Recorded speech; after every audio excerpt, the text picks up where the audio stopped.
Oh, hey there. Welcome in to the Hot Read Podcast live here at Boombozz Crouch Pizza and Taphouse here in Spring Hill. I'm your host, Easton Freeze, director of published content here at BrawleySportsMedia.com. We're also brought to you by the 440 Podcast Network. You can follow me on social media at Easton Freeze. Joined as always by my lovely producer, JT. You can follow on social media at JT_Ruhnke. JT, when was the last time somebody described you as lovely? Maybe when I was like in preschool or something. I have no idea. That's not what I hear.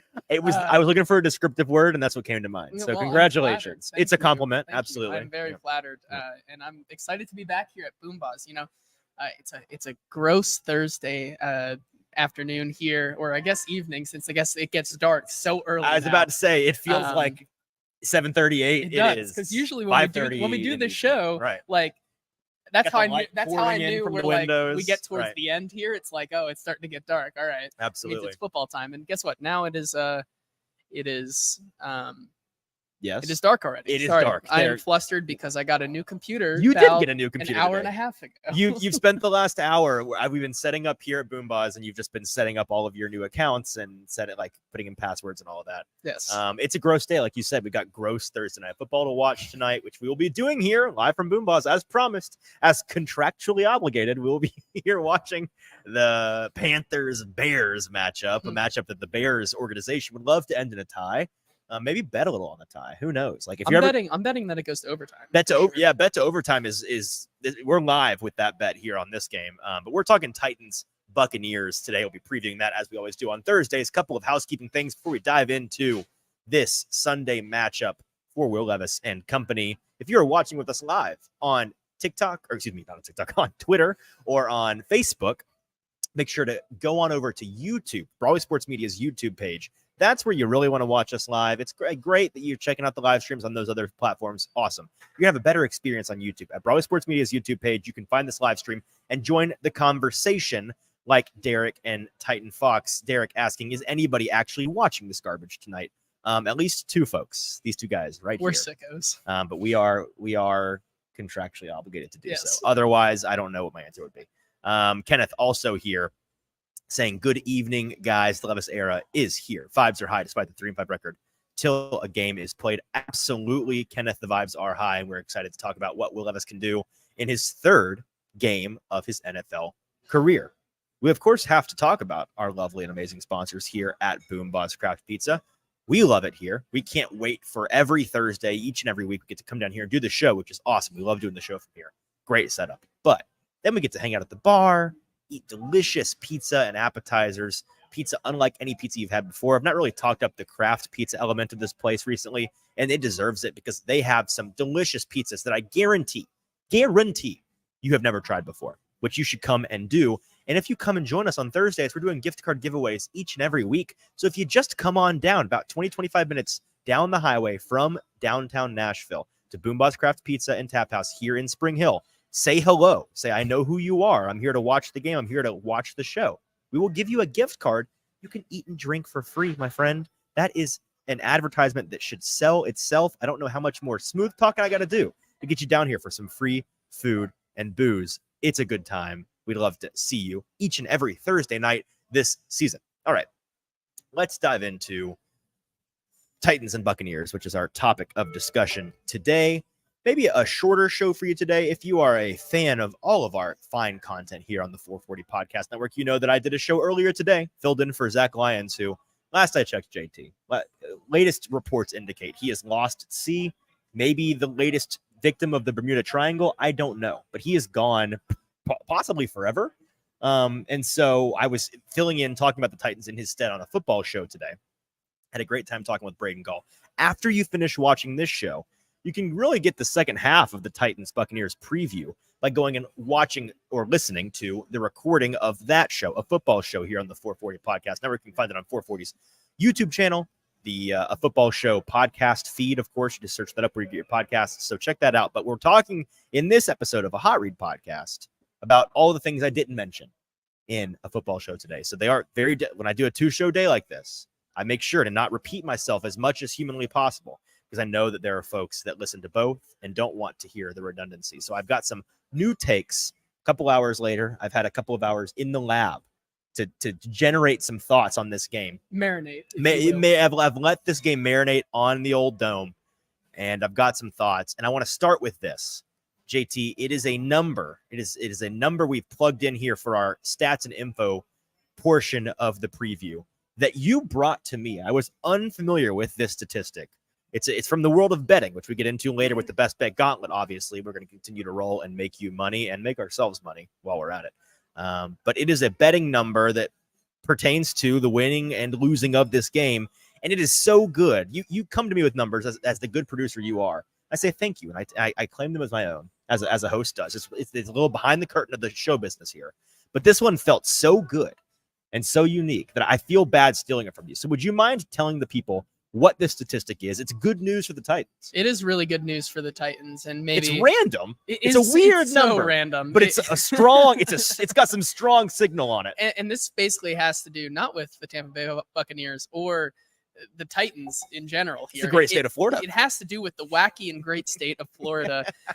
So I found this on Action Network. Shout out to the guys over there. They do wonderful work. Great work. But teams that face either the Buccaneers, Jaguars, or Dolphins on the second leg of a road trip or more. So that is the Titans actually this week and next week, because they will be heading to Jacksonville on a 3-game road trip there.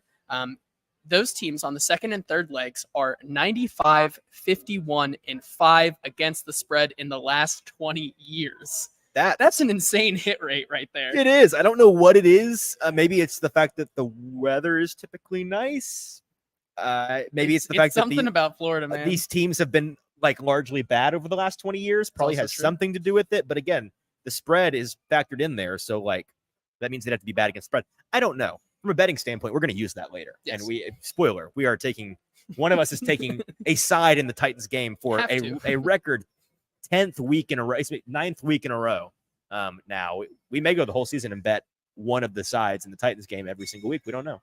I don't come into the week planning on doing that. It just so happens one of us at least each week likes the Titans in that game or likes the Titans opponent in that game. But that's a crazy number. Another number that is fascinating to me and shouldn't really shock you. I've been watching Will Levis and the Titans operate recently. It's Will Levis and his proclivity to push the ball downfield.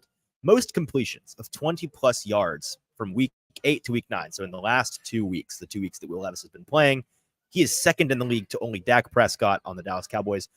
Dak has 12 completions of 20-plus yards. Will Levis has 10. Baker Mayfield, his opponent in this matchup, is tied for 5th on this leaderboard with 8 such completions. So these are two teams that like to push the ball down the field. Not shocking, given Will Levis's play style. And then Baker Mayfield, less his play style and more the weapons at his disposal. You know, Godwin and Evans, two very, very talented receivers that are good at getting space downfield, getting open. And Baker has a sneaky big arm, can get that ball down there to them. I want to talk about this road stretch for the Titans and these next 2 games in Florida in particular, because we love a good halfway. We love a good 1/3 of the season check-in, a halfway check-in. We love milestones, right? And talking about the narrative and the 10,000-foot picture of what a team's season is going to look like. And a lot has been made over the past couple of weeks about how this London game really means a lot before the bye, about what this team season is going to look like. Oh, this game after the bye, Atlanta, this is really the last. They got to win this game, or they're probably in tank mode. Oh, this Pittsburgh game, if they win this, get to 500, they're really. I think that's all been fine and good and whatever. I'm gonna plant my flag in the ground on these 2 games and say this game against Tampa Bay on Sunday, and then the game against Jacksonville, both games in Florida, the next 2 weeks of the Titans. These are the games that make or break their season from a competing for the playoff standpoint. Now, obviously, I would say Titans fans are actually blessed by the fact that this season winning is kind of a bonus at this point, because it's about looking forward to what Will Levis can develop into to really go pedal to the metal, full speed ahead in 2024. $100 million of cap space, building around him. Rand Carthen with his first year of real offseason flexibility, all of those things. Super exciting. So that's really what we're looking towards here, right? But this Titans team clearly capable of winning games, clearly capable of losing games. And they're in a division that is currently being won pretty handily by the Jaguars. But you look at the talent of these teams, the advanced metrics, the schedule for these teams coming forward, or coming up in the future. I don't think it's out of the realm of possibility that this Titans team, if they got hot and if Will Levis continued to play at this level and they start to put some wins together, could be a playoff contender in the hunt down the stretch in December and January. So that being said, these two games at Tampa Bay in week 10, at Jacksonville in week 11, they matter so much for that. Currently sitting at 3-5, right? This Titans team, really, their playoff hopes are hinging largely on the fact that they have 5 division games remaining, 2 of which are against the division leading Jacksonville Jaguars, who are at 6-2 and have a serious lead on the Titans. They need to win that Jacksonville game, not to look too far ahead, but in week 11, that is a must. Against this Tampa Bay team, it's also very important not to go 3-6. And so when you look at the two as kind of a package deal, I think that the outcomes are, if you lose both, your playoff hopes are scuttled. You need to be looking for a top tackle lottery ticket in the draft and vying for that draft positioning. Because if you drop both of these games and fall to 3-7, your season is pretty much, from a playoff standpoint, a wash. If you win one of these games and you get to 4-6, you're not dead. Now, if you're going to win one, it needs to be that Jacksonville game, right? You need to have that head-to-head 2-game swing in the division plan, the division standings, rather. So that's what they need to plan on doing is win that game. And obviously that's something that is going to be, I think, a dogfight of a game. We'll get to that next week. Yeah, I mean, real quick, just Sure. like you were saying, and not even to talk about how important, not to get too far ahead of ourselves, but Jacksonville has a very tough matchup this week against the San Francisco team that is on a huge losing streak off the bye, just like Jacksonville is. They're easily the more desperate team in that matchup. San Francisco needs that game far more than Jacksonville does. And so you could be looking at the possibility here of, if the Titans and Will Levis are able to get a win this week, and then you go and the Jacksonville Jaguars lose to a very desperate San Francisco team, and you move on to next week's game where you can have a 2-point swing in the division, just like that. Like we were saying before the Atlanta game, like, it's not over yet. These things can happen with the snap of your fingers, right? Everything can change overnight, and with the way that this Titans team is playing, if they are able to put it together, I think there's a good shot. Well, if Jacksonville, I'm not saying that they're likely to, but if Jacksonville loses this week and then loses the Titans, and the Titans win out the next 2 weeks, this is an example of how quickly things can flip. Yep. The Titans will go from, we're sitting right now, Jacksonville leading the division 6-2, Titans at 3-5. Then you're at Titans 5-5, Jacksonville 6-4, and the Titans have won one head-to-head against Jacksonville, so they're a game back. Like, that's how quickly the tides can turn. And so that's why we're not writing them off for the playoffs. But they need to win at least one of these 2 games. And if they win both on the road, not only does that restore some semblance of confidence in this team's ability to accomplish anything on the road, win on the road, not consistently shoot themselves in the foot on the road, but it puts them in real contending for the AFC South position, and you still have one Jacksonville game coming up. So at that point, in that hypothetical, the Titans would actually control their destiny, because if you then win the other if you're one game back, but you have a head-to-head game left. If you win that game, you've got the tiebreaker both games. So not writing them off, but this absolutely is a season-defining pair of games for them, and it starts with Tampa Bay this week. And the first place that I want to go in this preview for the Titans in Tampa Bay is their offensive line situation, JT. A lot of talk this week about what the lineup's going to look like. Obviously, on a mini bye, the Titans have a pretty banged-up unit. Everybody on Thursday Night Football last week in Pittsburgh got hurt on that starting offensive line, besides Aaron Brewer at center.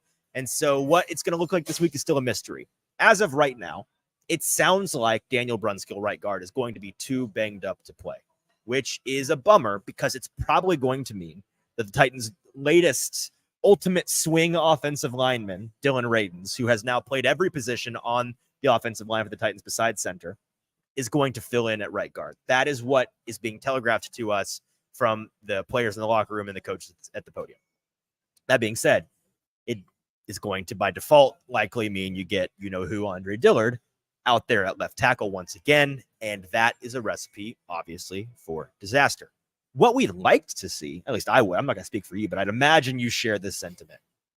We'd prefer to see a real, genuine shot at left tackle given to Dylan Radins, because he's proven himself at this point to be one of the best 5 linemen on this team, I think.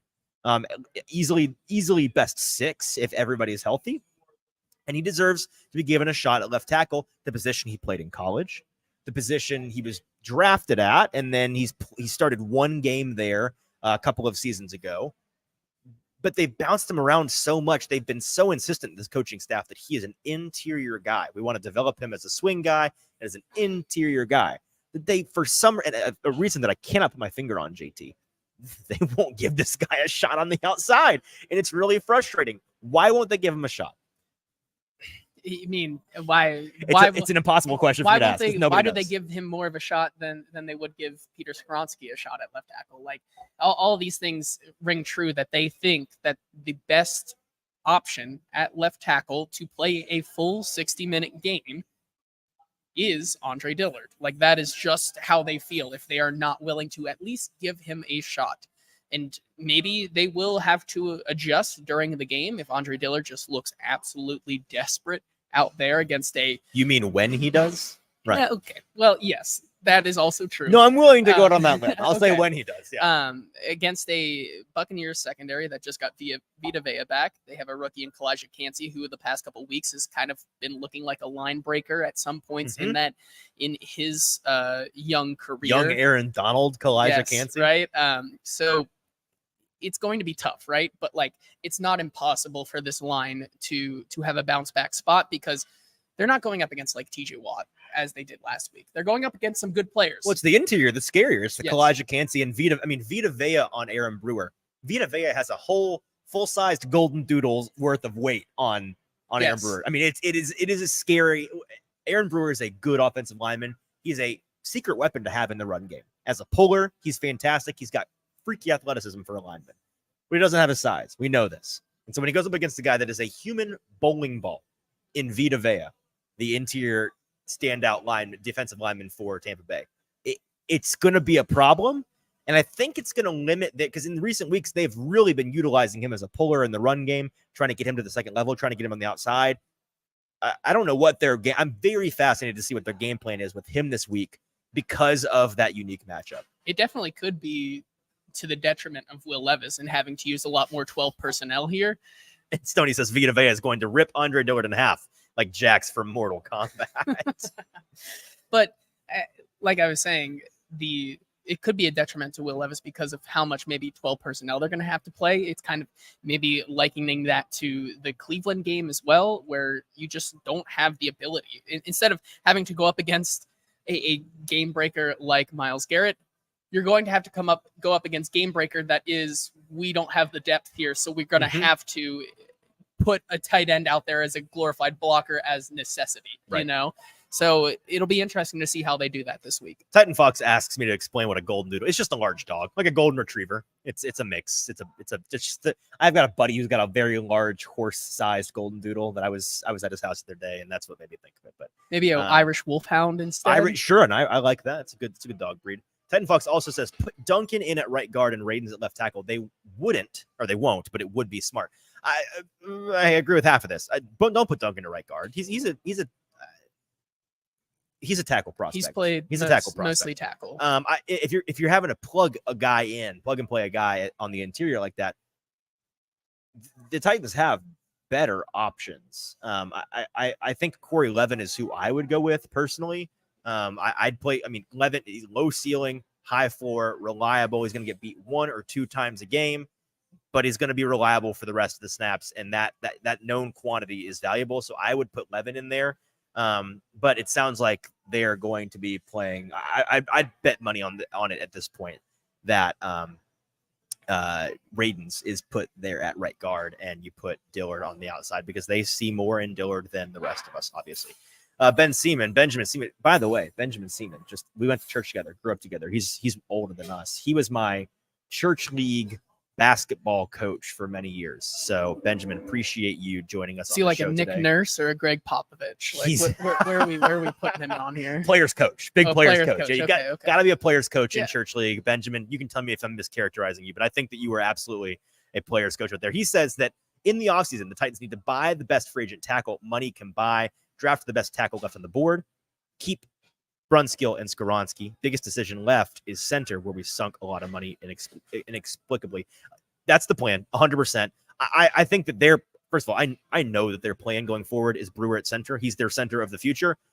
I don't think there's an issue with that. I really don't. I think he's a perfectly fine center. He's a good center. He's a great, it's very situational. In games like this, you're concerned about individual matchups in the inside. But how many Vita Veas are there in the league? Very, very few. Generally speaking, the interior pressure can be handled brain trust style with the interior offensive linemen, all three of them. And they're able, obviously, they've shown they're able to scheme around him and utilize him. Sorry, Benjamin said he was the Bobby Knight of Church League. Rest in peace. Fair. All right. Fair enough. Yeah. So I think that he's going to be their future. And yeah, you need, we talked about this last week. You need two tackles, new tackles this offseason. And that's, you got a lot of money to put towards that, but draft capital needs to be the thing that it's just tough when you have tackles like Orlando Brown Jr. and the like going off the market this year. You wish you would have had. Well, in the free agent market, a tackle next season, it doesn't look great. It's never great because there aren't many good tackles in the league. So that's the nature of that. Let's move on from the offensive line here. A comment from, where did it go? Kenneth. Good friend Kenneth here says, anybody underestimating Baker is making a huge mistake. He cooked the Titans for near 30 in the first half when he was with the Browns. I was at that game. I remember it was not fun to watch. Also, Titans suck on the road. This is true. Let's talk about what this Buccaneers offense is going to present to the Titans. Reason for concern in this game is this. This Buccaneers team, and do me a favor, pull up their points scored for each, like their record results this season. Last week they scored 35, 37 against Houston in that loss, 30-something. 37. And then final was 37-39. Unfortunately. They're a point shy of you covering it in the best I got. That's tough. Yeah, they're capable, unlike the Titans offense so far this year, frankly, of putting up 30-40 points in games. They've done it on a number that they put north of 20, I think, in most every game this season. Yeah, so they've failed to score 20 points in one game for 3 games. 3 games. They failed to score 20. Yes, they only scored 11 I points forgot they against played the Eagles. some tough teams. The Eagles, sure. They only the scored Lions. 6 points against the Lions and then 13 against the Falcons. Okay, well, here I am learning on the job. But the games that stuck were, in my mind, were against the Ravens scoring 26 points. Yes. Against the Texans scoring 39 points. Against I couldn't read it. The Saints. Scoring 26 points. And then how many did they score against the Bears there? Against the Bears here, they scored 27. 27 points, right. So my point here is that this team, this offense, against bad defenses, of which I think the Titans, unfortunately, can right now be characterized as, they're capable of putting up a lot of points. And so part of me, the analyst in me, wants to kind of see that. I kind of want them to run up the score to force Will Levis to be in a negative situation, just to see if he's capable and this offense is capable of putting up points. Obviously, that's bad news for the Titans. The Titans defense needs a big bounce back week in this game, and we're going to talk about that here in a second. But that is the biggest thing for me, looking at their offense and the challenge they present for the Titans defense. They can score a lot of points, and in recent history, Titans defense allowing a lot of points typically means you're hamstringing the offense. They're not going to be able to keep up. You're going to lose the game pretty handily. Yeah, and I think to your point there, I think we'll get to the defense here, but when you are down like that, that's where you start to see them go away from Derrick Henry this season, because obviously you have more of an explosive playability in the passing game with Tyjae Spears right now, because he can go off whenever everything just clicks. But to the defensive point, I think they will be able to have a bounce back spot this week because of just how poor the Tampa Bay running attack is. I mean, Right. Rachaad White has put up production, but it's because It's weird because I think he's a good running back. he's an okay But running back. He's fine. He should He's be capable serviceable, of being yes. average. But their run offense is near league bottom, at the league bottom. They're horrible. Last I checked, they're 31st. Yeah, it's not great, and the only reason he has been productive this year is because they've given him the ball 26, 27 times a game. So Right. it's like it's very interesting. But one last thing on the Bucks offense. I don't know if you correct me if I'm wrong here. If you said during the Will Levis on how he's been completing a bunch of plays 20 plus yards downfield, Pushing the ball downfield, in the last in week 8 and week 9. Well, Baker Mayfield has done just the same. Will Levis has 10 completions of 20 plus yards week 8. We've got another example. I told you. Another example of you being zoned out. I read this earlier. No, I know. That's why I said correct me if I'm wrong. Oh, okay. Sorry, here I am correcting you. I'm sorry. Yes, but that is another point I want to bring up is Sure. that they're capable of it. They are capable of doing it. He's tied right now with Jalen Hurts and Joe Burrow and the likes for these explosive plays downfield. So I just think that not having maybe Sean Murphy Bunting this week hurts. Having Roger McCreary back probably helps as well. Probably it does. And in the end of Thursday night, you had 2 undrafted free agents on the field playing corner. You had Trey Avery and Eric Guerra, who are capable, but they're UDFA young players for a reason. You don't really want them on the field. Yes. You certainly don't want them both on the field. And that was the case, and that was a problem, very evidently. You got to have one back. Yep. Luckily, McCreary is going to be back. It sounds like you're not going to get Sean Murphy Bunting back this week. We'll find out for sure on that tomorrow, but I'm not counting on that being the case. But having him there, getting Eric Guerra off the field, and having a lockdown slot is very important. I'm curious to see, with the injury concerns at corner, if they move McCreary back outside for this game, they're probably going to do what is dictated by where the 2-star receivers on this offense are playing. If they're playing one of Evans or Godwin on the inside on a regular basis, Godwin does operate from the slot a good deal. Mm-hmm. Then I think you'll see McCreary back at the slot like he's done a lot this season. But yeah, 3 weeks ago, I think you and I would be sitting here saying, this is a bad matchup for the Titans defense because the Buccaneers offense can't run the ball and the Titans run defense is great. They can pass the ball downfield. They can push the ball downfield, and this Titans pass defense is bad. I can't say that now because the run defense is falling apart the past month. Yes. So it's just bad defense in general, and it's broken right now. And we talked a lot about that on the football show today if you want to go check that out after this. But if we're assuming the run defense will be able to this is a get-right situation for them given this poor run offense of the Buccaneers. Just footnote here. If this Buccaneers rush offense is awesome in this game, then it's five. We have it's a big pound the problem. alarm. It's Yes. DEFCON 1 on the Titans run defense. Yep. We'll cross that bridge when we get there. This is I think still a pretty bad matchup for the Titans defense because of the fact that the Buccaneers are going to be able to exploit passing downfield. I can just already see a play like the one in the Cleveland game with Amari Cooper. Like I can already envision a broken coverage Mike Evans touchdown here. Like that is the big thing that that this Titans secondary is going to have to do is eliminate the big plays. Well, and you bring that up. The player that was covering Cooper in that game on that play was Christian Fulton. And I wanted to talk about him a little bit because this for me is the heat check game for Fulton. You've heard a lot in the past couple weeks about how sneaky quietly Christian Fulton has been coming along. He's been putting it together. He's had 3 or 4 really nice games in a row. And it's true. He has. Credit to him for that.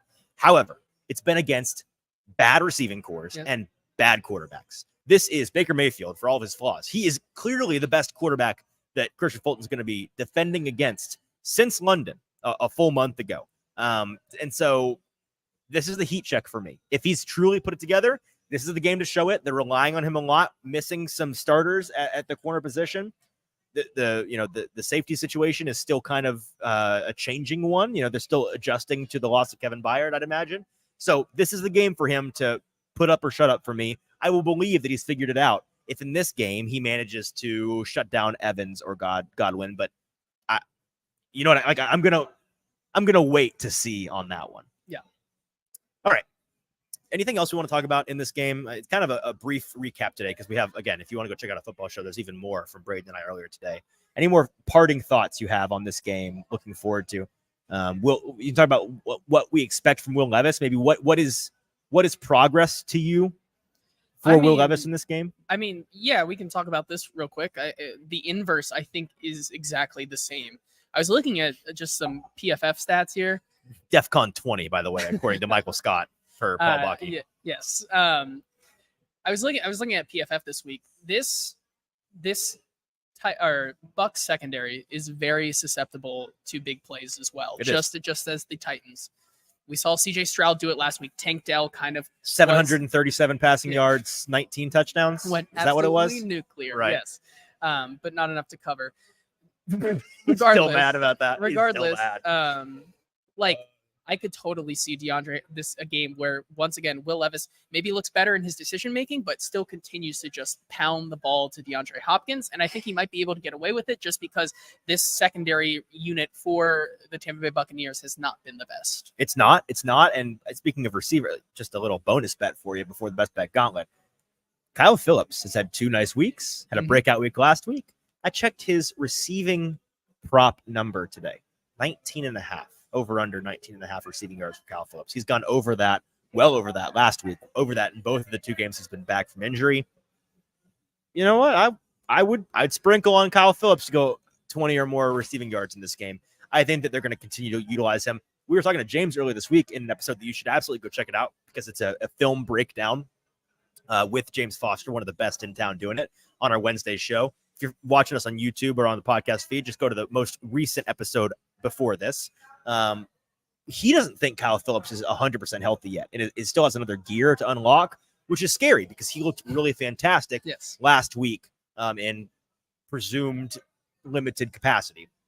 So he's a guy I think that you could really get open, be utilized often in this game. It's a big game for DeAndre Hopkins. It wouldn't shock me if this is a big game for NWI because, again, their linebacker core is very good. They have very good linebackers. Yeah. They don't have great corners. They don't have great safeties. It's the outside guys. It's the guys that are going to be pushing the ball downfield.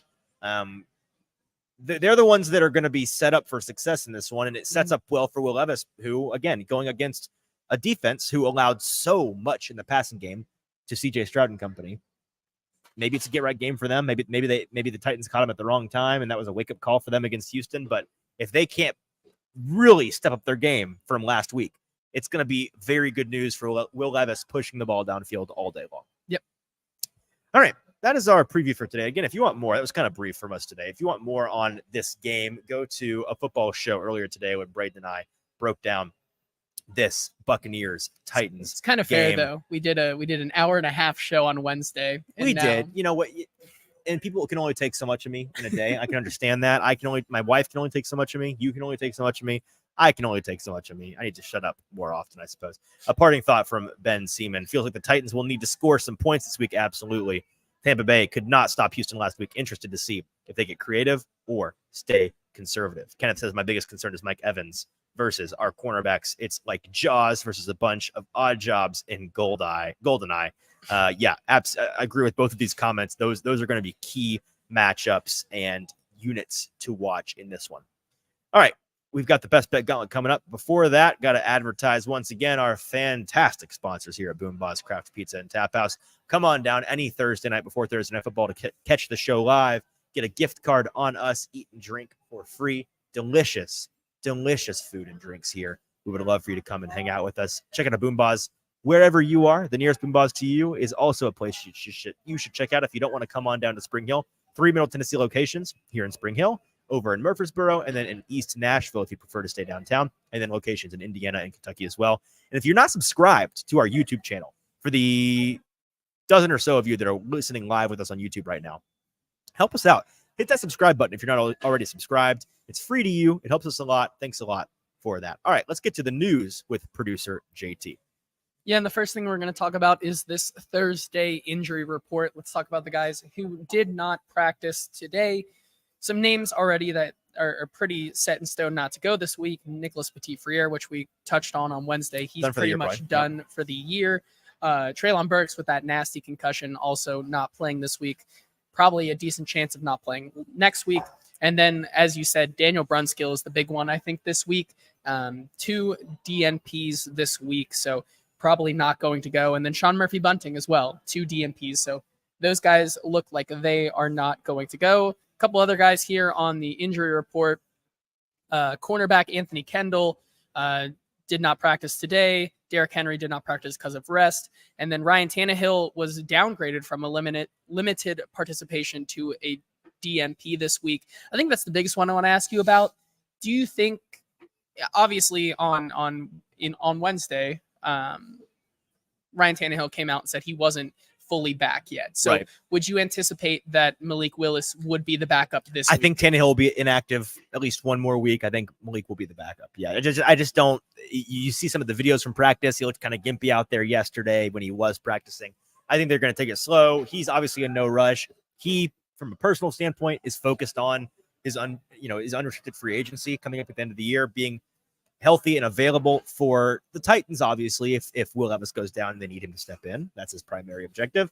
But looking to his future as an NFL athlete, being ready to impress a team enough to get a nice contract elsewhere at the end of the year. So I think they're going to take their time with him. Yeah, and then one more here that should be noted.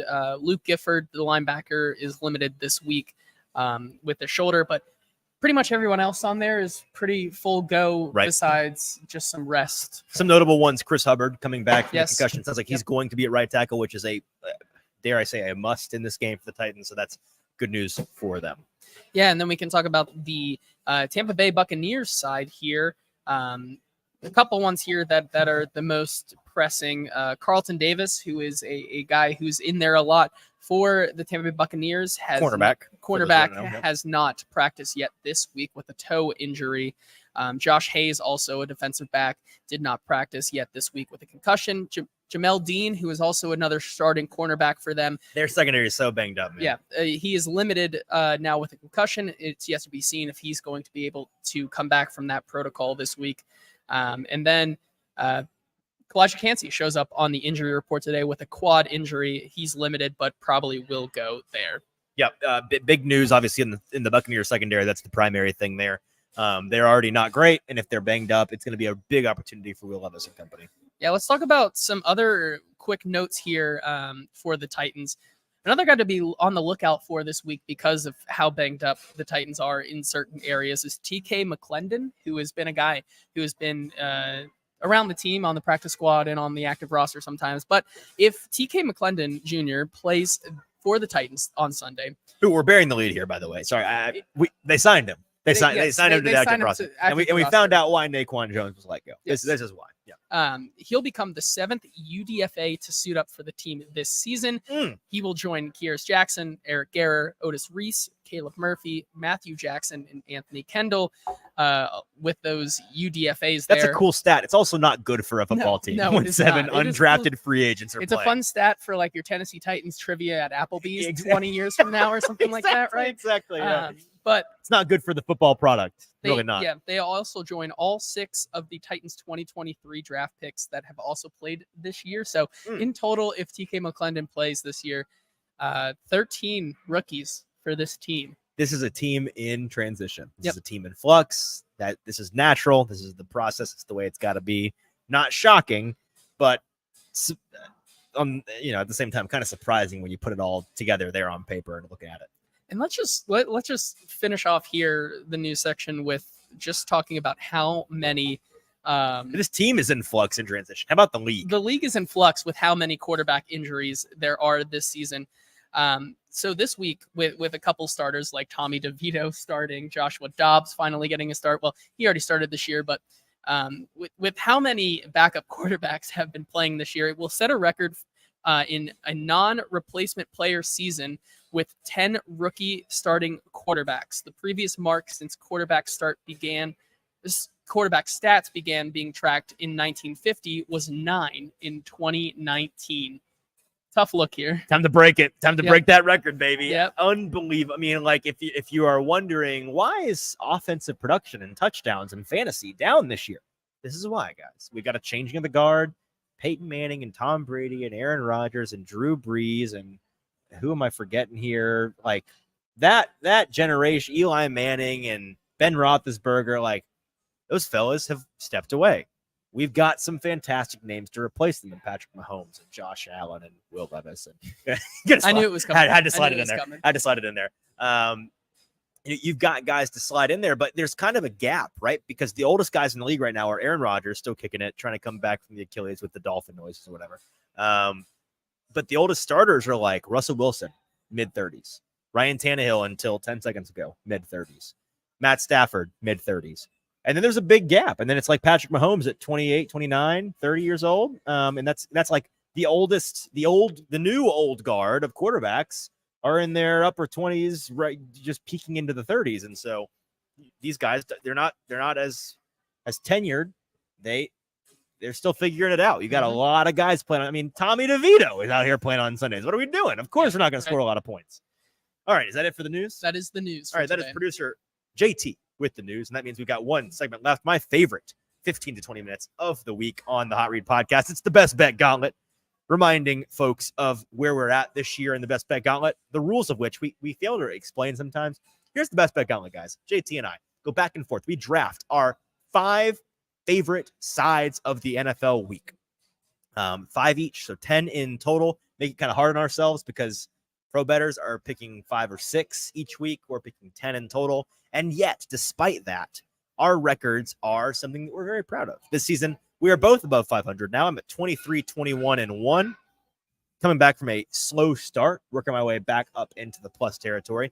JT still hot as ever to start this year. 27, 16, and 2 as a show, which is what really matters here.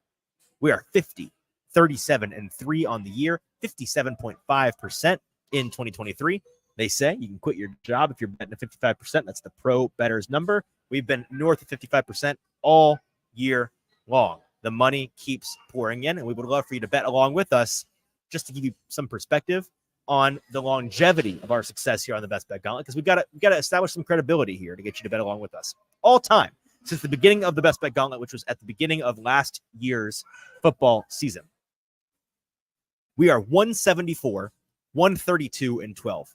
56.9% all time on a 315 plus betting sample size. That is a lot of bets to go almost 57% on. If you blindly bet with the Best Bet Gauntlet, every single bet since the beginning of last year, you'd be up nearly 27 units, and that number is climbing by the month. We have some down weeks, everybody does, but on the long-term trajectory of the Best Bet Gauntlet, all we do is head up, and we're looking to do that again this week. JT, before we get into our picks, an interesting note for this year and why I'm proud of what we've done so far this season, despite this metric. We talk all the time about squares and sharps and how the public is a losing proposition. That's how the sports books make their money and build giant buildings in the desert. The sharps are the ones the sports books fear. They're the folks that we listen to. They're the folks whose research we listen to and trail and parrot on to you guys, right? We are the closest thing to professional bettors you can be without being professional bettors. Okay, we take this very seriously, put a lot of work into it during the week, and we are the middlemen between the pros, the syndicates in betting, and you, the public. So we are happy to bring down this information from upon high. The public this year has been raking it up, JT. It's been a very public first 9 weeks of the NFL season. Public sides, based on which side has more percentage of total bets. They are 57% this year. That is extremely rare over the history of betting in the NFL. Very, very rare. The books this year, they seem to be getting the square bettors real fat and happy right before the holiday season, giving them plenty of spending cash for their Christmas presents and their Black Friday shopping and their holiday betting, where books historically clean up the most on the public in the late November, early December, early January time frame of the year. That's when books really hammer it home. The fact that public sides are this successful so far this year, to me, it's terrifying. It's daunting. It means that we're going to be forced to make some really, really, really gross picks down the stretch here, because those are the ones that are going to cash. Yep. And we start this week, right? This is another absolutely gross week, back-to-back weeks where I just do not want to touch any of these games.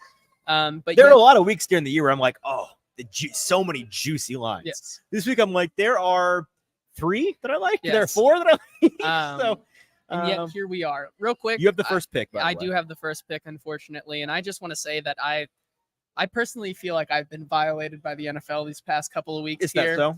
Yes. I've had tremendous bad beats the past 2 weeks. Happens to the best of us. I hate that for you. Having Nelson Aguilar absolutely sell on one of my picks to last week. Having Mike McCarthy just absolutely not know how to run an offense. And the Dallas Cowboys just not being able to put the Philadelphia Eagles away. And then also the Houston Texans failing to cover because their kicker got hurt. Real quick, if I can just tell you about how unlucky that Texans bet was. Okay. Teams with 5+ passing touchdowns going into last week were 102 and 13 straight up, 93, 16, and 6 against the spread over the last 20 years. That's an 85% cover rate. And CJ Stroud, you, my friend, were the 15%. I was Congratulations. the 15% because Kaimi Fairbairn cannot kick.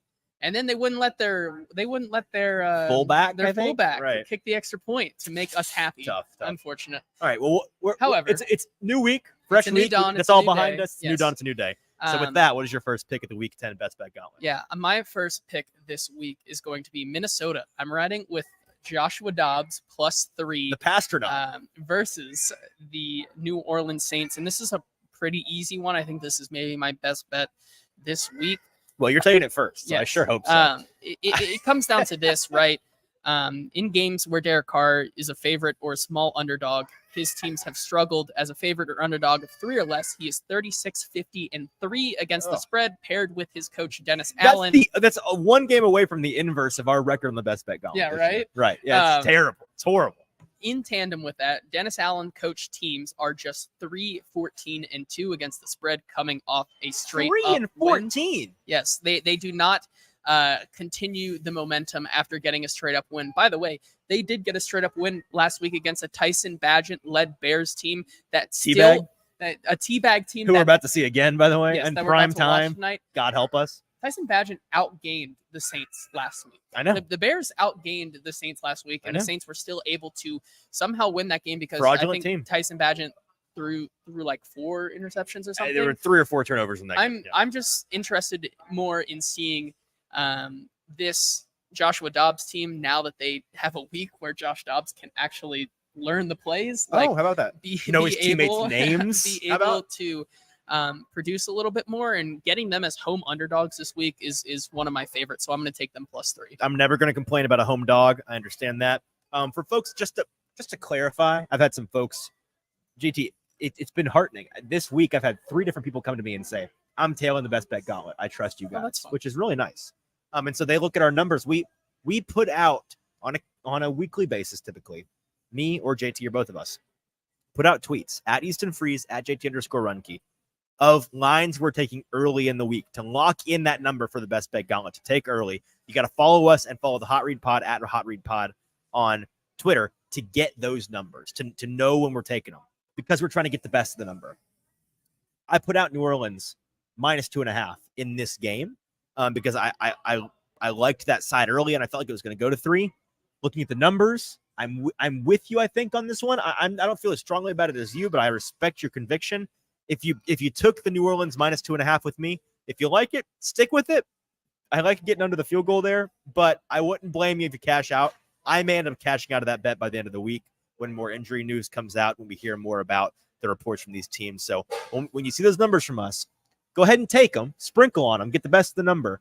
Be ready to cash out, because sometimes as the week progresses, as injury news comes out, you got to back off of them. And that's one that I'm thinking about backing off on. I like your Minnesota side. All right. My first pick of the Week 10 Best Bet Gauntlet. I'm taking the Motor City Kitties and Motor City Dan at the Los Angeles Chargers -2.5. This was one of those numbers that I locked down earlier in the week. And if you waited until now, you probably missed out on the best of the number. Very few -2.5s left. You're having to give up that hook and get the 3. I still like Detroit at the 3. So if you're betting now with us, this is the first you're hearing it, I'd still take Detroit at the 3. Up to 3, I wouldn't go 3.5. Here's the reasoning, okay? They're on the road, technically, in LA. That Chargers home field advantage doesn't exist. We know this, right? So I'm not worried about that. This is not a real home game. This is a very, very public side this week. I'm with the public on this one. Throughout the year, we've been going with the sharps or dumb vibes picks. This is a little bit of a vibes pick for me, but not really, because if you look at these teams, you look at who they've beat. Detroit is up there with the class of the NFC. They're currently second in the NFC. They have only lost to some of the best teams. They've lost to Baltimore, and they lost to Seattle, two other very good teams, in my opinion, in this league. They have handled their business and have been very profitable against the spread this year. The Chargers are the team that this is less a bet on the Lions and more a bet against the Chargers. The last two games we've seen of them have both been in prime time. You always have to be wary of that. Primetime winners are always overinflated in the market. They've won 2 games against 2 bad teams. They didn't look very impressive against the Bears last week? Yes. And then the week before, was it the Jets? Bears and then Jets. Okay, so those are the two. I got mixed up the order, but Bears and Jets, they've won both of those games in prime time, convinced a lot of eyeballs across the nation and across the world that they're a good team. Not buying it, man. I'm calling their bluff. I think that they're a very mid team. I think that Detroit is a very good team. I think Detroit wins this game by a touchdown. I really have maybe I'm wrong. Maybe this is a trap spot for Detroit. If so, I'm walking into it. I'm running into it. I think Detroit is winning this game handily. I love this pick. Give me Detroit -2.5. Yeah, with my second pick here, we talked about it earlier. I'm taking the Titans this week +1 going into Raymond James Stadium, just because of their away game woes, I still think this is a really good spot for them. First of all, just reiterate the stat that we said earlier. Run it back. On the second leg of a road game or a road trip, or later, so in which the Titans are on here going into Florida. If you play one of the Florida teams, which is the Bucs, the Jaguars, and the Dolphins, the team that is on that road trip is 95-51-5 against the spread. 95-51-5 AT. I'm blind betting that just because of the voodoo that is Florida. You got it. I think that is a really good spot here for them. Also, just Mike Vrabel reiterating once again how good he is as an underdog. When Vrabel is a dog of 3 or less, he is 21-17 straight up, as well as 17-2 against the spread. He's currently 4-2 against the spread in that spot this season. And then also after a straight up loss, Vrabel is 12-9-1 against the spread in that spot, winning against the spread in 3 of his last 4. Pretty easy for me. I think that these teams are pretty closely matched for everything that we've said tonight. So I'm going to take the underdog there, the Titans +1. I like that bet a lot. I'll be telling you on that one for sure. My second bet of the Week 10 best bet going, I'm taking Baltimore -6 against the Cleveland Browns at home against the Cleveland Browns. If I'm not mistaken, I think it was you that earlier this season in the first matchup between these teams took the Browns, bet that in-division game voodoo, and it cashed for you.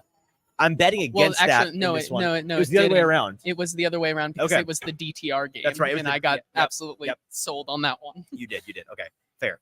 I think that it has potential to be a voodoo divisional game. However, I think this is the peak of the market for Baltimore. I think this is the best. I think they're peaking right now, which is not good news for them as a football team, but it's good news as a bettor. I think they are maybe the hottest team in the league right now. And if you look at their injury report today, JT, they have pretty much everyone healthy for the first time all year. So they're going to be at full strength. Cleveland has a lot of injury concerns, especially on the offensive line right now, I believe.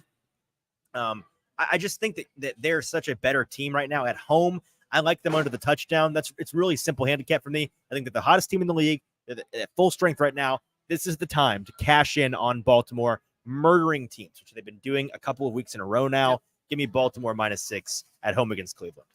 Yeah, with my next pick here, I'm taking the Green Bay Packers +3, going to Pittsburgh. This one, for me, it's just kind of following the old rule that is bet the underdog in low total games.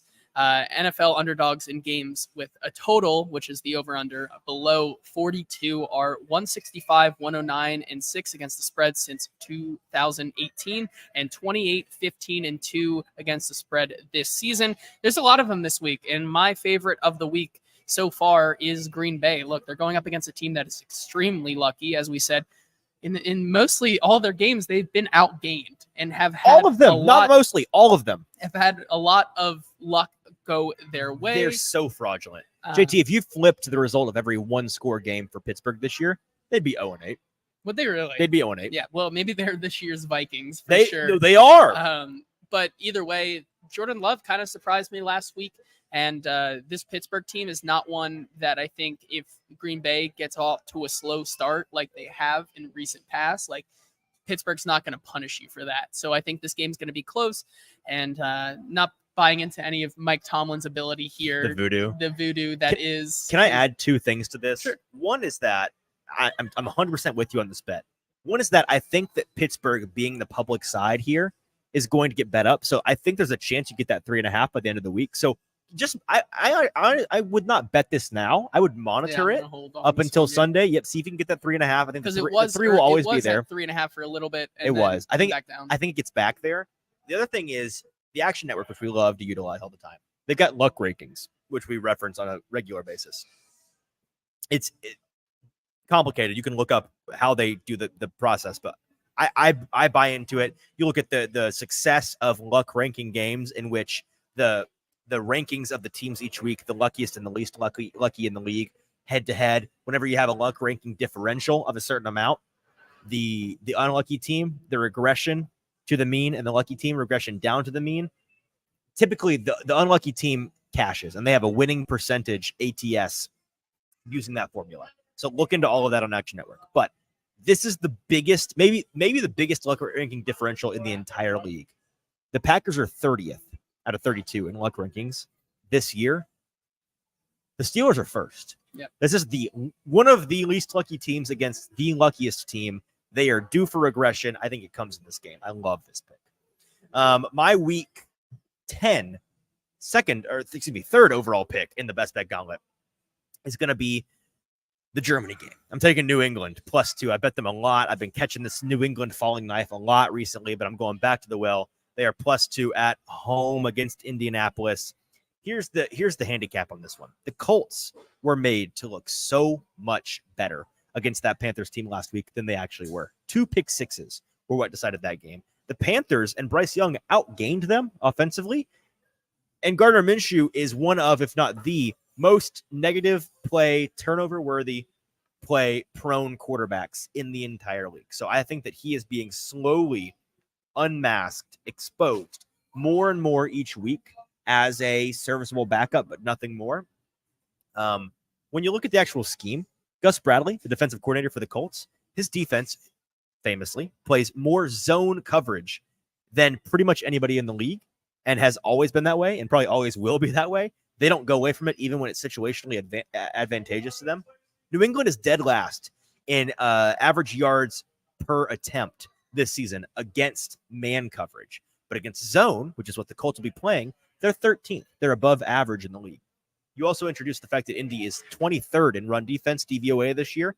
So it's going to be some Ramondre time. The Patriots are going to be able to play their kind of ball, their style of ground and pound ball.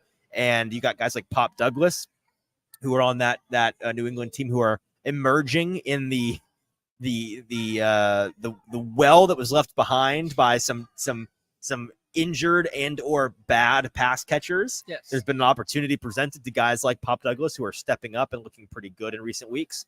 I just think this is a spot for New England. I think that them getting 2 points on the road in Germany is this should be a pick'em game to me. So I'm going to take the points with New England in this one. Give me New England +2.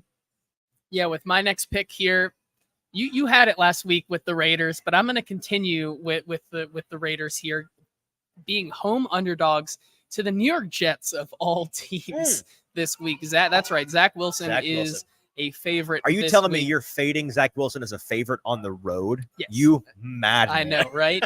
Here's a stat that I find very interesting here. Okay. Teams that allow 7 or more sacks in their previous game are 89, 115, and 5 against the spread in the last 20 years. That's a 43.6% rate there.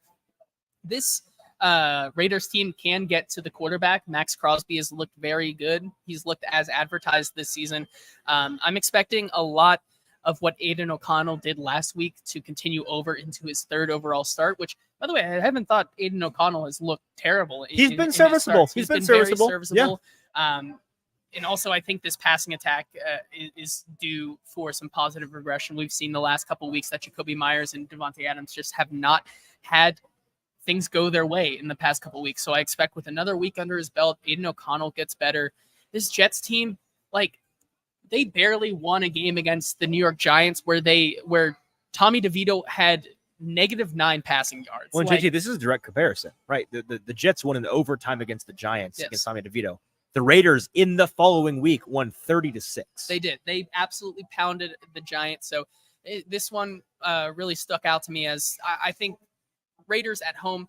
By the way, this is only the Jets' third road game of the season. I know. Because technically they were a road team when they played the Giants at Not MetLife. a road game. Not a road game. No. So that's think, a road game like the international series or home games. I think Zach Wilson and this team are going to once again not be able to put it together. You saw earlier this week, his coach, Robert Saleh, doesn't exactly have faith in him because he just does not have an answer for why he is still playing quarterback. But I like the Raiders this week as the underdogs at home. All right, let's pick up the pace and get out of here. I think the people are tired of us, JT. Let's get these last 3 picks out of the way. This is easily the biggest spread taken on the best bet gauntlet in the history of the show. I'm taking Dallas -16.5. I agree. Against the Giants. I'd take it at 17 even. Here's the very simple handicap on this one for you, okay? Tommy DeVito. The Giants with Tyrod Taylor, a much better quarterback, against an above-average defense in Buffalo, was catching 14 points just 2 weeks ago. Now they're catching 16.5 with Tommy DeVito against a top 5 defense, top 3 defense even, in the Cowboys, and an offense that's on fire. Reminder, when these two teams met earlier in the season, they lost. The Giants lost 38-0 at home to Dallas. Dallas's offensive line, fully healthy now. They weren't the first matchup. Here's a number for you that's crazy. Dak, favored by 6 or more points in his career. 27-11 ATS, 71%. Like I said last week when I was right about the Cowboys handicap and you were wrong, the Cowboys, all they do is murder bad teams. This is the bad team right now. They're going to murder this bad team. Give me Dallas -16.5 at home against the G-men. Yeah, no, I agree with you. And as Stoney says in the chat here, we do need to hurry it up because Virginia versus Louisville. We're trying, Stoney. I got you. We're trying. Just two more picks. I'm with you on that one. Of course, like, that is a no-brainer for me. If you weren't going to take it, it's the world's largest line, and you have to take it. You just have to. And then finally, here we go. We are once again going head-to-head this week. Third week in a row, I believe. Third week in a row. So. I'm taking Houston at that line that we grabbed earlier this week, +6.5. I wasn't going to initially take it. However, in light of recent news, T. Higgins looking not likely to go. Jamar Chase also banged up as well. This is a spot where I think that this CJ Stroud-led offense, which also is banged up, but I think CJ Stroud has just been on fire, and I think he continues to be so. They go up against the Bengals secondary, which has some nice pieces. Cam Taylor-Britt is playing very well. Mike Hilton is playing very well. But outside of that, their safeties have been less than desirable after losing Jesse Bates last year. Fair. So I think that they do just enough, especially at this line. I expect this as we get farther into the week to go down even more. We don't know if Jamar Chase is still going to play or not. So I'm just going to take him because I already think that this game, Cincinnati, we saw this one as well with the Seattle game with that spread. This Bengals team plays down to their competition at home sometimes. I'm expecting the same result here, especially with how good CJ Stroud has been. So I'm going to take Houston +6.5. So I'm taking Cincy -6 in this game. And it's because I think that this is the litmus test for Houston. This is the heat check for them. And I'm just fading the noise a little bit. I love what CJ's done. I love what this team has done. But this is the game where they try to go from we're the scrappy fun team that's dangerous on any given Sunday to we're a real competitor. That's what this game is. And Cincinnati is hitting their stride right now. They're at home against this Houston team coming off of a massive, exciting win. I just think that this is a mismatch for them, and it's going to temper our expectations, bring them back down to where they should be on this Texans team. Young, frisky, fun. I think they're still a year away, so I'm willing to lay under the touchdown for Cincinnati -6 in this one. So that is our best bet gauntlet for week 10. To recap, JT taking Minnesota +3 at home against New Orleans. Tennessee +1 on the road at Tampa Bay. Green Bay +3 on the road at Pittsburgh. Vegas +1 at home against the Jets. And Houston +6.5 at the Cincinnati Bengals. I'm taking Detroit -2.5 at the Chargers. Baltimore -6 at home against Cleveland. New England +2 in Germany against Indianapolis. Dallas -16.5 at home against the Giants. And Cincinnati -6 against Houston. And that is our best bet gauntlet for the week. That is our show for today. And we appreciate those of you that tuned in with us live. A couple of things, parting words for you. Subscribe wherever you get your podcasts. Help us out there. Subscribe on YouTube, Broadway Sports Media's YouTube page. Follow us on social media at Hot Read Pod on TikTok, Instagram, and what am I missing here? Twitter. TikTok, Instagram, and Twitter. Follow us there. It's at Hot Read Pod across all socials. We'll get your very best content, clips, announcements from this show. You got to be following those accounts to know what is up. Enjoy watching the Titans and Will Levis in their third game with their new quarterback this week in Tampa Bay until Sunday evening when JT and I will be live recapping that game, reacting to that game, or Monday morning if you catch the podcast or the video show on YouTube. For JT, I'm your host, Easton Freeze. This has been the Hot Read Podcast. Enjoy the weekend of games. We'll talk to you again Sunday night.